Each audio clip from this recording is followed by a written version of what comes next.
New Life Ministries, Stephen Arterburn. For 35 years, New Life has been transforming lives one at a time thanks to the giving hearts of you, our listeners. Our goal is to provide you with wisdom from God's Word to give you hope and help in life's hardest places. If you have a question you'd like to ask today, our phone lines are open. Call 1-800-229-3000. That number again is 1-800-229-3000. Now here's Steve. Hi there, welcome to New Life Live, and I'm really glad you're with me and us. When I say us, Dr. Jill Hubbard. Hello, Jill. Hello, Steve. An aspiring fly fisherman, as I was overhearing the conversation Yes, with a so real excited life for that. fly fisherman, Chris Williams. Yes. I'm getting some tips. Yeah, I don't know how At the helpful, break, but I need some tips. Yes. Need those tips. By the way, if you have a friend that might benefit from a program talking about how do we resolve inner and relational conflict, how do we grow, how do we get over things and get beyond things, maybe text them or call them and say, you ought to listen to this, because we really want to help folks. That's what we're here for, and thanks to all of you that help us. And if you want help and you want us to talk with you, 1-800-229-3000. Now, I'm going to ask these two folks, and I think they'll be able to answer this. What is it like working with a narcissist, and what is it like living with a narcissist? How can that impact another person negatively? That's a big question. That is a big question. Well, you've had a lot of experience with it, I can guarantee. Well, my wife may have. So, I think it's important to understand what narcissism is. Because a lot of times what I'm seeing these days is that we're calling behavior I don't like narcissistic. You know, it's actually a pretty serious and complex diagnosis.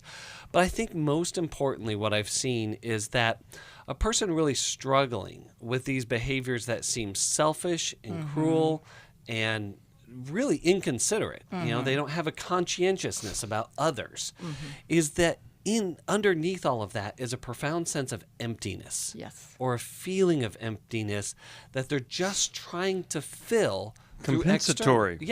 All the is time. what it's about. And it's like the hole in the bottom of the bucket is almost as big as the hole in the top of the bucket. Right. And so they live with this constant angst of it's never enough.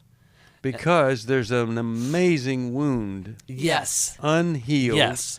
Yes. And if it was any other thing, you'd have compassion for what that thing was. But boy, it's really, really tough. Well, right. And the way they cause others to feel around them is really a clue to how they feel deep down inside, because they are very good at trying to stay one step ahead of those feelings, right?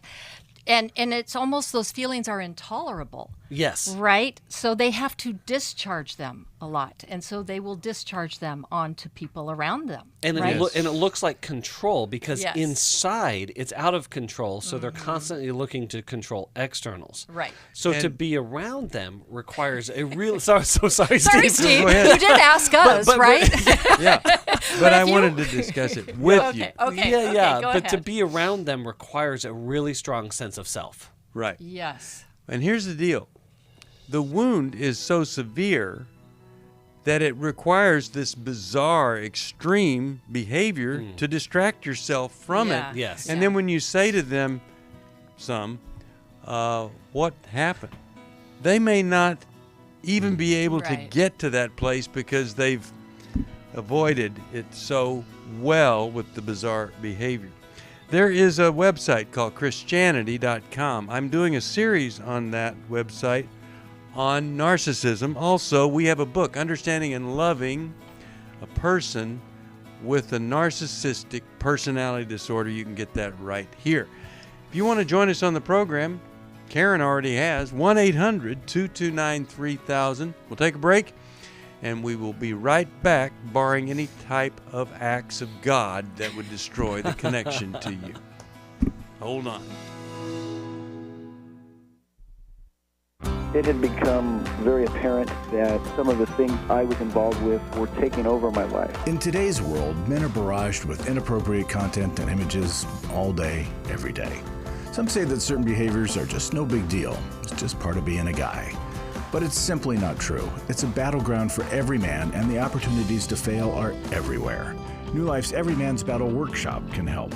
After 7 years, just one weekend, a completely changed man. For over 20 years, New Life Ministries has been helping men regain their integrity and purity through their one-of-a-kind Every Man's Battle Workshop. He said, I think this is something that every man should go to. Married, dating, it was definitely life-changing. The Every Man's Battle Workshop is being held online as a one-day event Saturday, September 9th. To find out more, call 1-800-NEW-LIFE or go to newlife.com. I just can't say enough of what New Life has done for our marriage. 1-800-NEW-LIFE.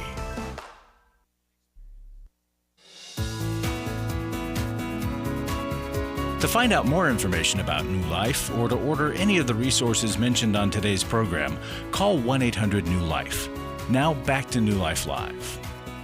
We are back. So glad you're with us here today. Chris Williams, Dr. Jill Hubbard, and you. And I just hope and pray that we can help you here today. We have a network of Christian counselors, and call us. Let us see if we can get the Christian counselor that you have been waiting for, looking for. It could change everything. Right now, I'm going to talk with Karen, calling from Tustin, California, where my daughter Madeline lives. Hi, Karen. How are you? Good morning. Hi. Good morning. Good morning to you. My question is, how do I know my husband has ADHD? If some of the behaviors I'm seeing are ADHD related or they're a character issue? Okay. Tell us some of the things that you wonder about. Is it a character issue or is it ADHD? Whichever one it is, it's a problem to you, so we want to help you whichever way the cookie crumbles, they say in technical terms. So what do you see that's troublesome or feel or experience? Okay, so about a month ago, in the mail came a red light ticket, and there's a picture of him going through the light.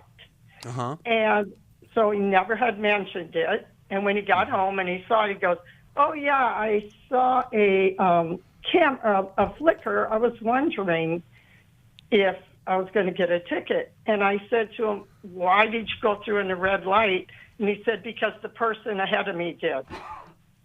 Okay. And so tell me that to you isn't what people do sometimes. It's very troubling to you. Well, the troubling part is not taking responsibility, and I've seen it over and over and over again. Okay. Like if you say, "Oh, I just thought I'd make it through," but it's kind of everybody else's fault. Like, yeah, the guy ahead of him really Right. didn't go through. On the picture, he was yellow. See, I have ADHD, and if I run a red light, it's because I hadn't quite finished the chapter I was reading, and there was a commercial on that I was interested in the little TV I have in the car. So, but to say I just followed, that's another version of what I just talked about. You just Right.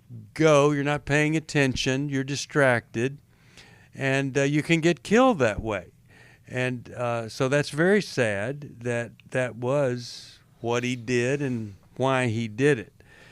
Do you think he was truthful in that is why he did it? I think he lives on the edge, and so I think it was like, I'm just going to go through. Yeah.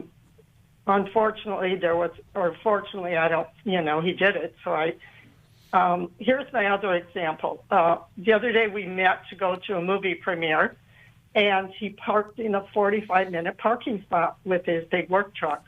Well, we knew we were going to be at the movie for I don't know how many hours. Yeah. And I said to him, I don't think you can park there. And he goes, "Yeah, I'll be okay." But I insisted that he move the truck. Yeah.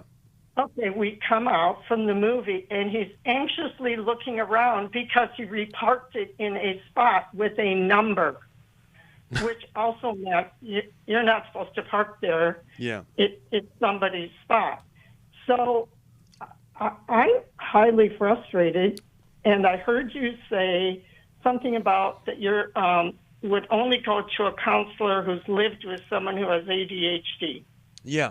That was something my wife was wanting to be sure I did, because a lot of the folks who read a book on it and are doing counseling don't get some of the nuances and the irritants and the impact. So that was her request, and I think it was a really good request, very good request. But the one I went to, I could tell she kind of resented me because I reminded her of her husband, so it didn't really work out. Yeah. So what's the question for us? Or I guess you asked, how do you tell the difference between ADHD or character issues, or it's a blend, or I'm just so frustrated. And some of the issues that he does actually have caused kind of harm to the business, almost where we could have, because we own a business. Yeah. Where it could have turned into a problem, and I'm like always problem solving. Yeah. Okay. And I'm tired. And last night he had the gall to say, "Your life, you're so lucky. Your life would have been so boring." Well, there you go. So there's the optimist, right? So the ability to compassionately connect with his wife would be another sign of ADHD or a character issue. So, Jill, let's start with you. What do you think here? Okay, so Karen, first of all, we all have character issues, and we're all working them out, okay? People with ADHD are constantly compensating because they're always playing catch-up. And so do they take shortcuts? Absolutely.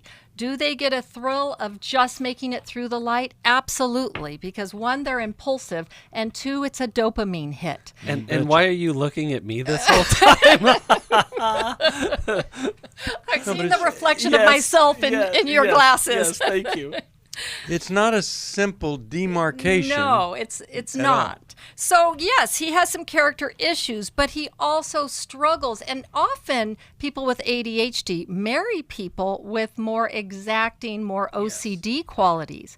Because he's right, ADHD people are spontaneous and fun, but they need the balance and the regulation of somebody who's a little more exacting. And so they kind of borrow the other person's brain a bit. And so it's a nice combo. However, for the person that's more exacting, and when you see the behaviors that actually cause more problems than they help, that is very frustrating, Karen. And so there's a meeting in the middle. And I think it would be good for you to do some more reading up on ADHD so that you're not attributing malicious intent to him, but you're seeing his ability to cope. And I'll send her Understanding and Loving a Person Who Has ADHD. We've got that book. Right. And I'll send it. Chris, what are your thoughts here? I think if you frame it as a difference of personality, it would be more helpful. Yes. And not saying that this isn't ADHD, or it's not saying it's not a character issue, because I think it is. But to your point, Jill, is that, Karen, you guys approach life very differently. And it's got to be infuriating to you when you're a rule follower and you're doing things right and you're dotting the I's and crossing the T's, and he's treating every rule as a loose suggestion. Yes. Right? But that has consequences when we break them, and those consequences also impact you. And so what I think that hasn't been recognized is that all of our kind of personality, what we come with, has strengths, but also has deep liabilities. And so even though I'm ADHD and my driving feels really aggressive to my wife, it feels normal to me. But when she feels that sense of unsafety and anxiety, if I'm following too close, because she's been in quite a few accidents and she's also a rule follower, I have to be cognizant and fully aware to provide safety for her. And I would love for you guys to understand how you guys experience each other. And I do think that couples therapy would be a great idea. But I like the idea of framing it as different personality styles, because that's what it is. And Karen, there's a tendency, and it's kind of supported in society, that the rule followers, right, are doing what's right, and that's the right way. But see, that's how your brain works in a linear fashion. Yeah. And you have to think of the ADHD person, think of their brain more as circles spinning around. That's how, they come to the eventual same conclusion, perhaps, but it's a very different route that they take. And it's not wrong, it's different. Yeah. Yes, and one of the troubling things is if a person that doesn't have it marries a person that does, and they haven't been together a long time, they don't fully know each other, it's almost like you're falling in love with the symptoms, because you're attracted to that difference, and the ADHD person is attracted to you. And then your love turns into a love for the front door or back door leaving. You want to just not be with this person that you were so in love with. And so that's why, once again, you don't want to rush into the marriage, especially if this person is very different from you. Because who wants to wake up one day and realize I married a symptom that I was attracted to, but the person underneath I'm not at all? Well, right. But another way to say that, Steve, is that we are attracted to things that we want, that we don't have, right? And then once we're married, it's, why aren't you more like me? Yeah. Right? Yeah. That appreciation goes. And like I married a person, let's just say I'm not totally responsible in all areas, and I married a very honest, responsible person, and that was attractive. It's still attractive to me, but in doing that, I don't develop the areas I need to, because it's now, if she were not there, I'd develop those areas. It's amazing what would happen there, but they don't. And so God works in mysterious ways, wonderful ways, and romance comes in. And we all know that when you are romantically involved with a person, you are certifiably mentally ill. And that's how God gets two people together. Yeah. Mental illness upon mental illness. We love each other and we get married. Then you have a question. Psychosis. How about it's just psychosis, right? Am I going romantic to adjust? Psychosis. Yeah, romantic psychosis. Will I adjust to accept this person and love this person or not? Because, it's sometimes worse than if it had been an arranged marriage. And arranged marriages often work out quite well because people accept it and adjust and then accept the other person. All right, Karen, I'll send you Understanding and Loving a Person with ADHD. I hope that's going to be helpful to you. There's an organization I belong to, and it's ADDA, because it was formed before ADD was also then translated into ADHD more accurately. And you can find that on any internet connection there. All right, 1-800-229-3000. That is the phone number. And Robert, we're going to talk with you from Baltimore, Maryland. And how are you doing today, my friend? I'm doing fine. How are you? Really well. Thank you. Thank you. What's Thank going you on? for taking my call. Sure. Well, I have a family issue. My adult daughter, who is 37, married, 2 little boys, has decided to pull away from having any kind of relationship with my wife, who is her stepmother. Okay. And I'm kind of feeling stuck. I don't know how to move forward. My wife feels that if my daughter feels that way, then she says, well, then fine. Well, we're here when you're ready to come back. And she is adamant that I should not have any carry on a relationship with my daughter or my grandsons if she's not included. Well, let me ask you this, Robert. Robert, why do you think this happened? What, as if I'd like you to talk as if your wife would never hear the program. is there something that is obvious that she might have done? And I'm not saying she did. I'm just wondering, was there something? Well, sure, yeah. When my wife can be difficult, and I know when my children were younger, and we've been married 27 years, and she was not always kind to them. You know, they had some difficult times growing up. Some of it I saw, and some of it I probably didn't see, and I never really understood how it was affecting the kids. But okay, well, all right. daughter, I want you to hold that. Carried this into adulthood. Okay, I want you to hold that because you hear the music. We have to go to a break, but it's actually very good news that you can point to something that might have caused this rift by your wife, because rifts can be repaired many times, not knowing the source. Bigger problem. We'll talk about it after this.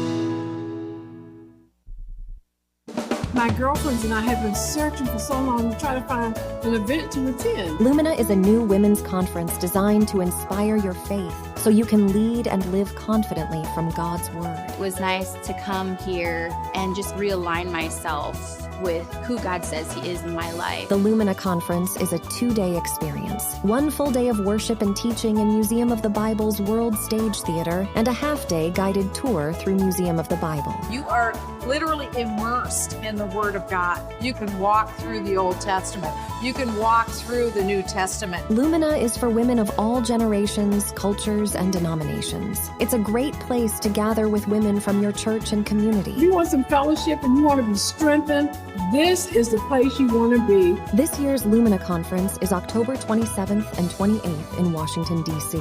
It was absolutely life-changing. For more information, go to luminawomen.org. I've been listening to New Life for many years, gone to a few workshops. I want to support a ministry that helps people connect with God and with others and gives them the tools to help transform their lives. You can help New Life Live stay on the air by joining Club New Life today. When you sign up to support us monthly through Club New Life, we'll send you the new member thank you gift of all 8 100-day devotionals, including 100 Days of Healing, 100 Days from Freedom from Shame, and 100 Days of Freedom from Anger.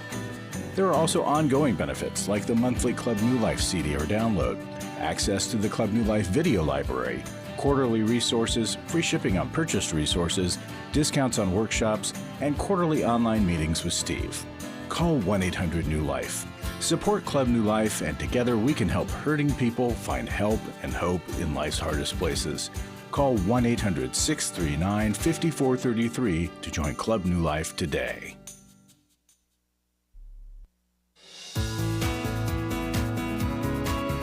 We'd love to hear from you. If you have a question or a comment, call toll-free 1-800-229-3000. Now back to New Life Live. We are back, and we're talking with Robert, who's being very upfront, frank, truthful. Appreciate that. So what would you guys, either of you, what would you say would be a really good path for him to try, given that there are grandkids here, and the wife is saying, you don't see them because I can't see them, and you don't even need to talk to your daughter because I'm not allowed to talk to your daughter. What do you guys think? Jill? Okay. Well, okay, but first we were wondering if your daughter's mom is in the picture, right? And we were talking about that at the break. And how much they were with you growing up. So her mom is in the picture? Yes. Okay. Yes. And we had, kind of the typical. Okay, so the stepmom. Typical every other weekend kind of thing. Okay. So your wife is not the only mom, is what I was trying to get at. That's correct. So here's the thing, and Chris, you were kind of mentioning this, as a step parent coming in, and Steve, you know, being a step parent, you can't come in with gangbusters and take over and think that you're going to be the top dog. Step parent is the most lowly position on the totem pole of the family, right? It's at the bottom of the heap. And you have to come in and be the kind family member. And so if your wife, had different expectations and, put that out on the kids, there may be a little bit of reaping what she has sown here. As the daughter has come of age and she has her own children, she may not want that same treatment for her children. Well, oftentimes we see in these blended family situations, like, well, I want to marry the person, but little did I know that everything else comes with it, being the kids. And to Steve's point, you're blending the family much more than you're just marrying the person. And and the kids came first in remarriage, in second marriages. For sure. But my biggest concern here is that, Robert, you have a very long pattern of harmful relationship between your daughter and your wife. Yes. Right? Okay. It sounds like your daughter woke up one day and's like, oh, wait a second. I don't have to deal with this anymore. No, right? Exactly. That's what she's told me, basically, yes. Okay. And then your wife's response actually concerns me. And it isn't to repair or to, seek, hey, how do we make this work? How do we figure out what's gone on? How do I own my stuff, and how I've contributed to it? And how do we move forward? Your wife seems to be like, well, if she's cutting us off, we can cut her off. Is that right? Well, it's a mixed thing. That's how it is sometimes, and then other times she will say to me, how do we fix this? She said, I'm willing to go to counseling. Okay, so my daughter won't. My daughter's offering no avenue forward right now. Okay. So your wife, she wants me to be part of her life, but your wife should get counseling on how to repair this, not demand that the daughter that doesn't like her go into a counseling relationship with her. And in fact, Jill said you can't come in like gangbusters when you start the blended family. Well, your wife is actually doing what step parents do when they come in like gangbusters.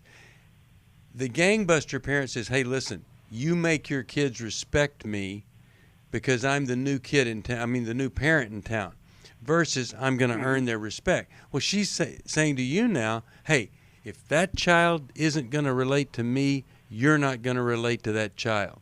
And it's the same kind of dynamic there. That's why your wife needs some counseling to provide some insight, and also how do I repair this relationship without punishing my husband in the process. Well, and Robert, for you, I think your daughter has finally stood up for herself because it doesn't sound like her father stood up early on. Yeah, there's some repair he needs to do. And so I think for you, it would be a good idea to ask your daughter's forgiveness for not intervening and being willing to look and see what was happening. I thought maybe that was a first step. Yes. She and I to try to sit and repair the hurts that I think absolutely. Owning your part in being passive.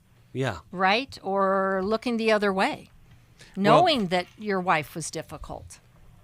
And if you're able to tell your wife what you're going to do, that you're going to tell your daughter that you know there was a problem, you've talked to your wife about the problem in recent history here, there could be, that could open the door. Just the fact that you're talking about something that, you probably neglected it or ignored it or just don't want to talk about it. But you tell your wife, I think this really could have an impact if I just tell her we are aware that we haven't handled this very well and that you want to repair it. Because a lot of times the kids are doing things so you will become aware of how bad the problem was or is, because they don't know, because we're not supposed to talk about things like that. That's the rule we tell ourselves. And I'm a classic don't talk about it kind of a person. So yeah, there you go. It's time. Even more so, you let her know what you know. That could be a great start of resolution. But you do want to tell your wife what you're going to do. Not ask permission, but tell her, here's what I think would really be helpful, and we'll see. Glad you called. We'll be back right after this. I'll send you some resources here. For most of my life, I've been dealing with an opiate addiction. Why is opioid addiction quickly becoming one of our nation's biggest killers? Maybe it's because it isn't only those who are addicted who are in denial. We did what I see so many parents do, is it can't be an addiction. There's something medically wrong. It's impossible to solve a problem when you don't know what you're up against, and families will try to find any explanation except the one that will put them on the right path. Alcoholism and drug addiction is a family disease. It doesn't affect just the individual. If someone you love is abusing painkillers, know what you're up against. It's time to admit it's addiction and seek treatment. Call us today at 1-800-NEW-LIFE. We have Christ-centered partner treatment centers around the country. Call 1-800-639-5433 or visit us online at newlife.com. We just made a decision. We will do whatever it takes. 1-800-NEW-LIFE. Chris Williams on coaching. Oftentimes I get asked, what is the difference between therapy and coaching? The biggest difference between the two is that a therapist is going to be looking for a diagnosable mental health condition, whereas a coach is going to look at a particular issue and help a person work through that. If you need a coach, call New Life today and ask about the New Life Coaching Network. Our coaches have been trained and screened with the same intensive process we use for our network counselors. If you're looking at an issue in your life that you just kind of want to change, whether it be your weight or leadership or other areas of behavioral patterns, check out coaching. There can be some really, really helpful things for you. Take control of your life and take action to achieve your goals. Call 1-800-NEW-LIFE. That's 1-800-639-5433 and talk to us about getting a New Life coach. 1-800-NEW-LIFE.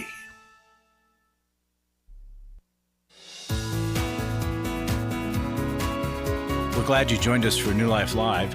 To be a part of the program, call 1-800-229-3000. Now back to New Life Live. We're back, and Robert, we're going to send you a copy of our good friend and colleague, Jim Burns. He wrote Doing Life with Your Adult Children. I think that could really be helpful to you, and we'll get that right out to you. That's going out to you. Coming in to us is Larry Sonnenberg, and we're so glad that you're there. Hey, Larry. Steve. Usually you make up something, and no, you usually bring in these great testimony. What do you have today? Well, today we do these Club New Life Zoom calls. Yeah. And I don't have the date with me of the next one, but we'll have another one in a couple of months. But this was from one a couple of times ago. This lady wrote in and said that over the years, the New Life Ministry has truly been a blessing to my life in so many ways. I have a mini library of New Life books, Bibles, and CDs. The ministry has pulled me through seas of grief, shame, guilt, and an eating disorder. Each call center staff member is so understanding, supportive, caring, and dedicated to helping others. The workshops have been life-changing for me. This ministry has been my lifeline for so many years, even though my fear of stammering and not getting the words out often holds me back for fear of embarrassment to myself and to others. Thank you and the New Life family for all that you do on behalf of others. God bless you. Wow. Folks, I mean, whether you're Club New Life or not, you've experienced the same thing most likely, that life is different when you listen, you follow along, and it's worth supporting. That's part of why I come on this mic is to politely beg and say, would you please make a gift and support a New Life? God is doing tremendous work through this place. And I want to kind of say, why don't you see it? Come on, help us out. Right. Well, there are churches that there's some that aren't big on counselors, and then there are others. I was at an event, I was on a panel, and one of the members talked about the difficulty he had with his son growing up, oppositional defiance disorder, and then he got a therapist who was a Christian. Things began to change, and this minister said, you know, our staff, that's all you need when there's a counseling need. And it was so sad. It was almost like making the guy who got the help that was needed feel bad about getting help other than going simply to a pastor. And there are naive people that are destructive in some of the things they say and believe. And I'll tell you, we wouldn't have been here 35 years if when you came to us, you never went back to church or you renounced Christianity. That isn't true. We see people stronger in their faith because they understand why the pain has been there or the conflict. And so I hope and pray that if you ever struggle in any area, you will call us and let us help you. Because here's what I know. Many people listen to the program, but they would never tell people they do. It's just like some people say, I'm going to vote for this person, then they get into the voting booth and they vote for the other person, but they never admit that. And so please let us just talk to you about the problem you're dealing with. And I think you'll see we love Jesus. He's the only way to get to heaven. We all believe that. But in the process between here and heaven, there's struggle.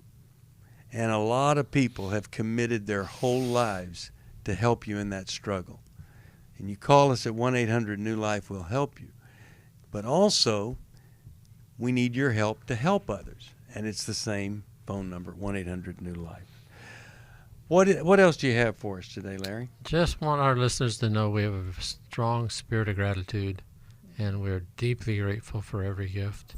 And though I come on and kind of, beg, so to speak. Badger. Badger. There you go. That's a little better. Yeah, I nudge. It's a Holy Spirit nudge. Right.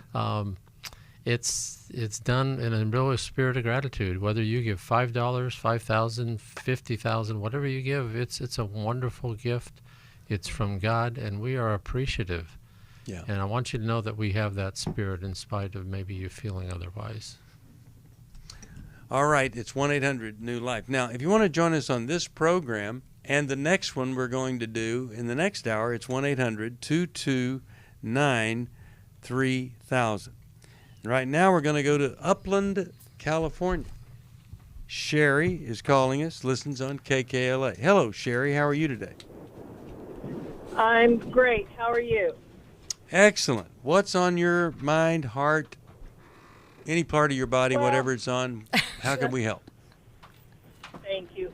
I just wanted to comment on the call you had earlier about the ADHD spouse.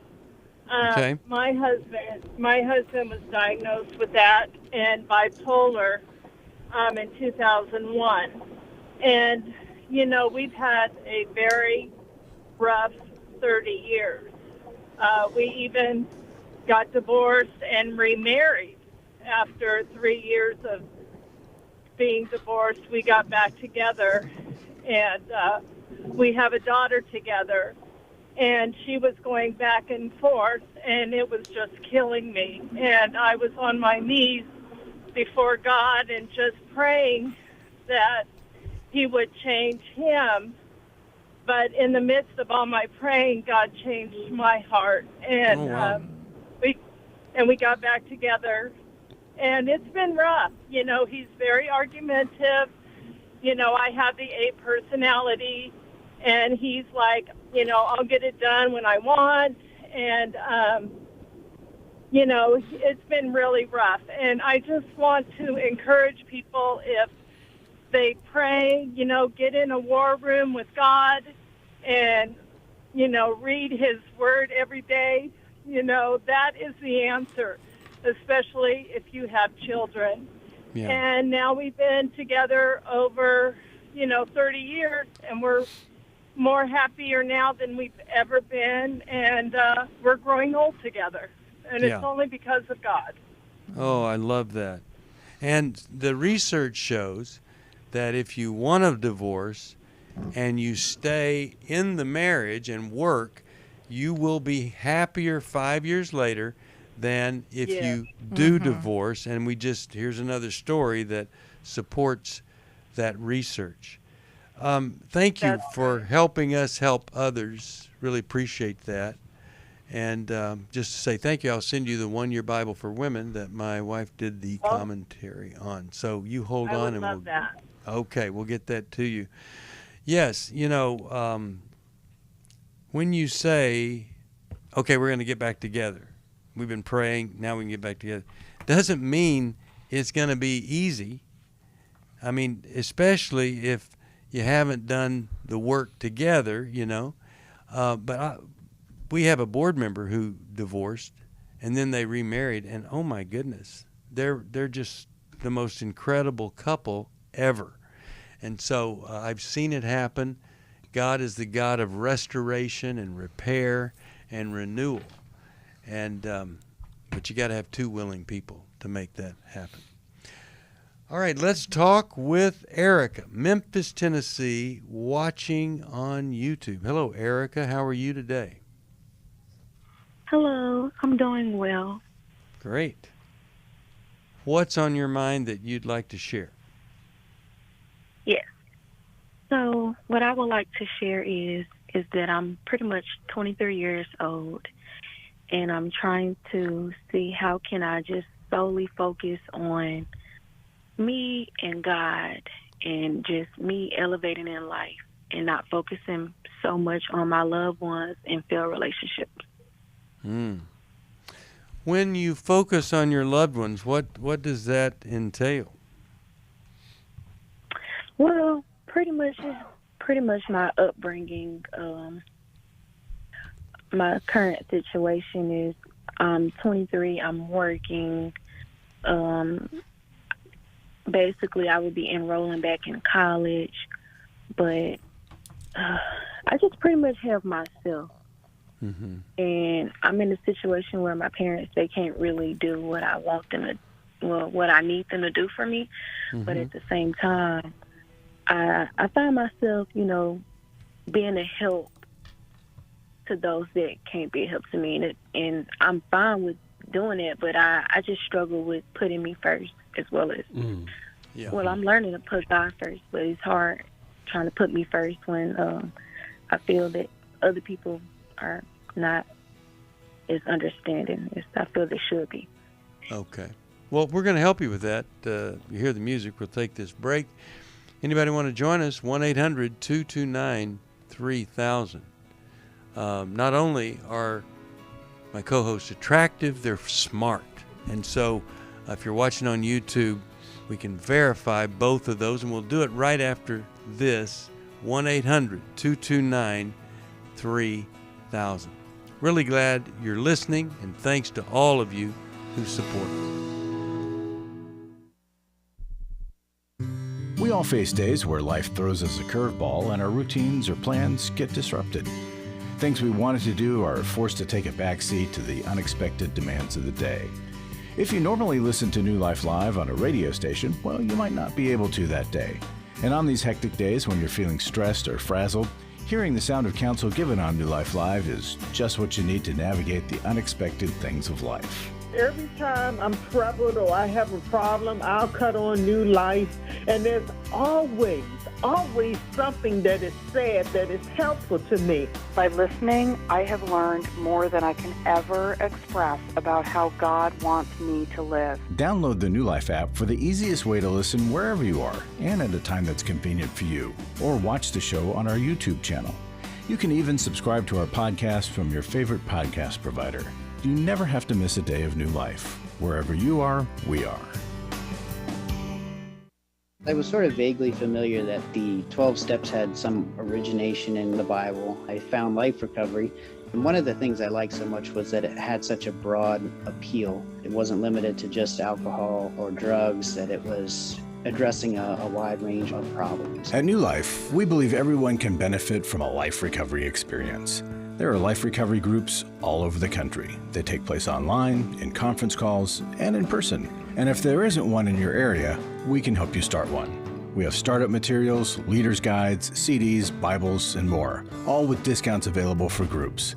Call us at 1-800-NEW-LIFE and ask for Terry Ward. The 12 Steps have long been a great help to people in recovery because much of the 12 Steps' power comes from the fact that they capture principles clearly revealed in the Bible. The 12 Steps is really a pattern for all of us as Christians. Call 1-800-NEW-LIFE. That's 1-800-639-5433.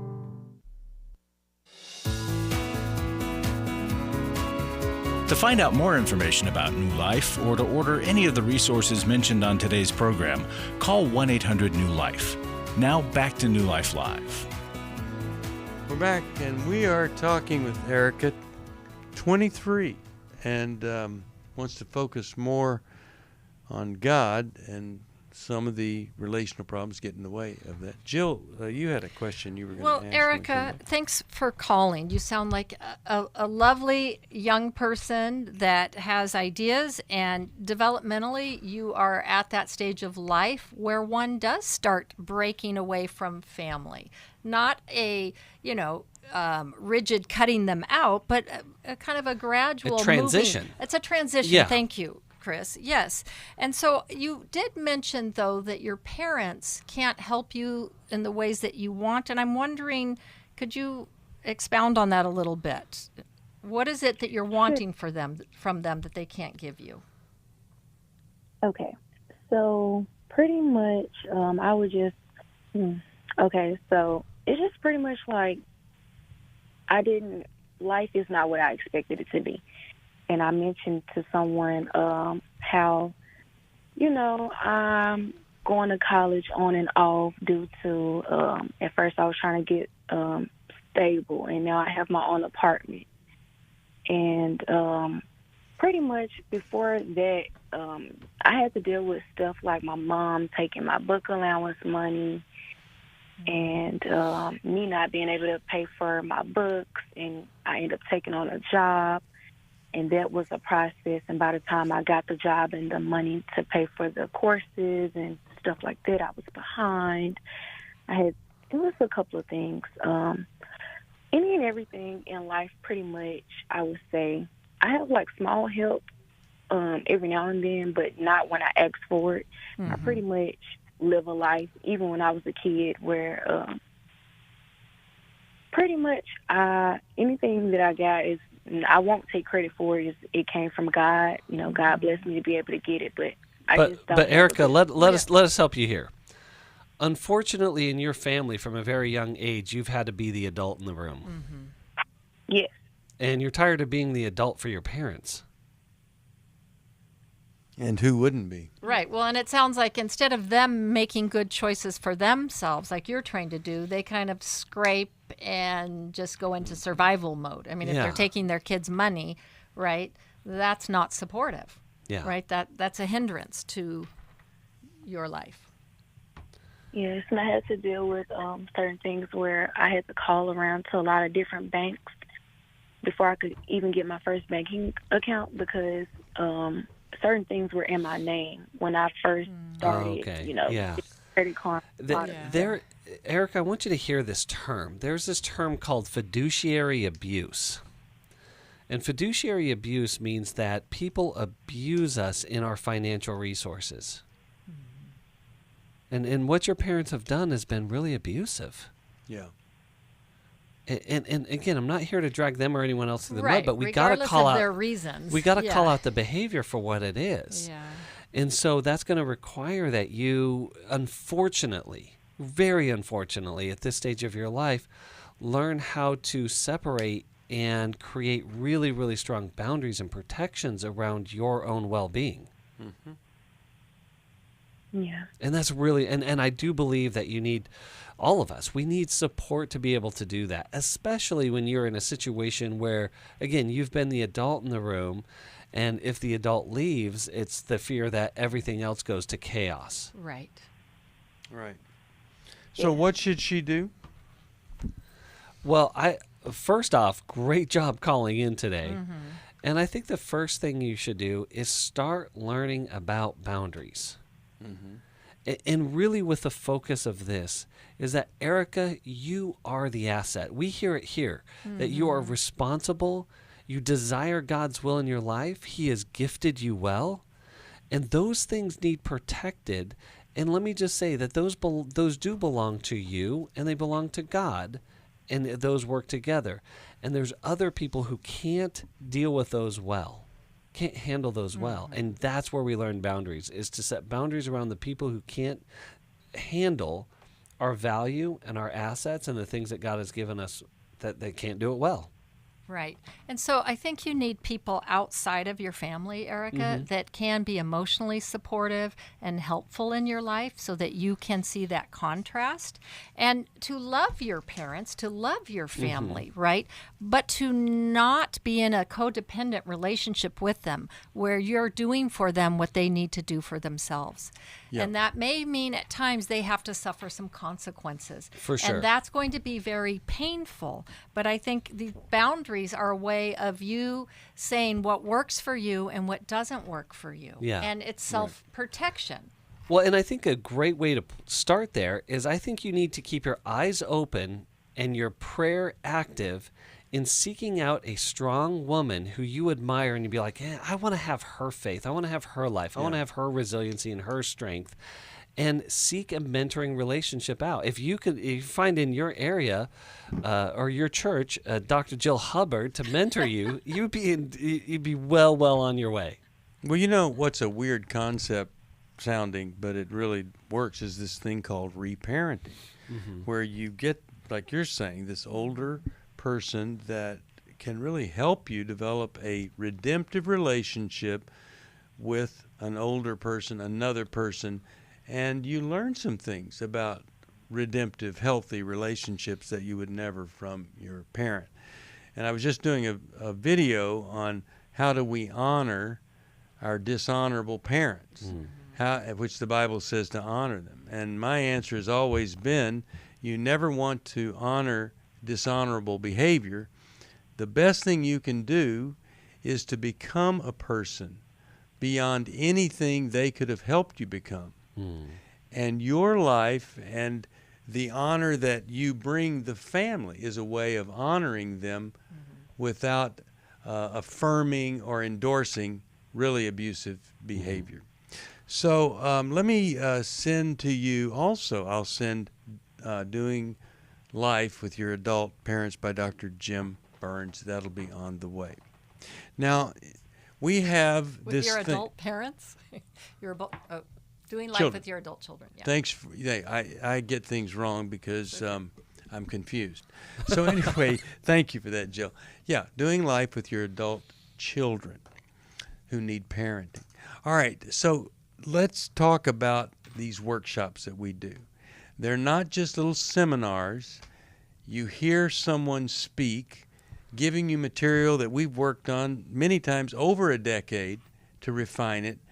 And then you go into a group with other people and a licensed clinical Christian counselor, and you go to work while you're there. It's a weekend experience, Friday, Saturday, Sunday, and it really does make a difference. It really does provide, well, like Dave Stoop, my friend, used to say, 6 months worth of progress in a weekend because you're right there and you're in a group. And many times you need that group to kind of fuel the progress, and just one-on-one maybe isn't enough.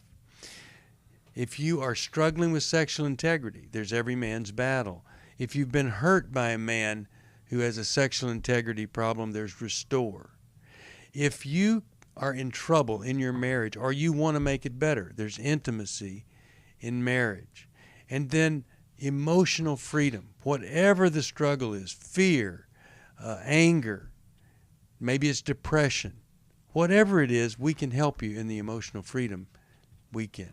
But you have to call us. We'll tell you the details. There's scholarship money available. So let us help you with one of the things that we're known to do well, and that is those weekend intensives. 1-800-NEW-LIFE if you need help, and 1-800-229-3000 to join us in this next program.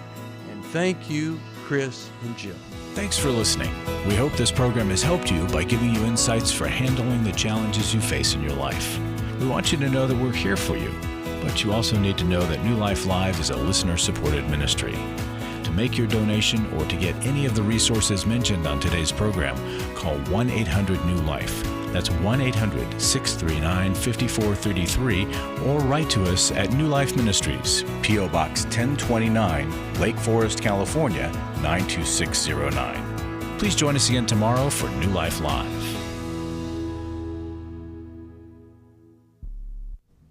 Hi, thank you for watching New Life Live. You know, New Life Live is a Christian counseling program where we deal with the hard questions about life, relationships, kids, free choice, freedom of will, whatever. It's all right there on New Life Live every day, every weekday, 1 p.m. Eastern, 10 a.m. Pacific. If you want to call into the live broadcast, you can find the schedule on newlife.com or click the social media link right below. You can see every episode of New Life Live on the New Life YouTube channel. Watch it with a friend, watch it later. Be sure to subscribe and hit that bell so you'll never miss another episode. So if you want to listen on the go, download the app. The link is right below. And I hope if you need some information, if you want to get some help, you'll call us at 1-800-NEW-LIFE. And I'll see you next time.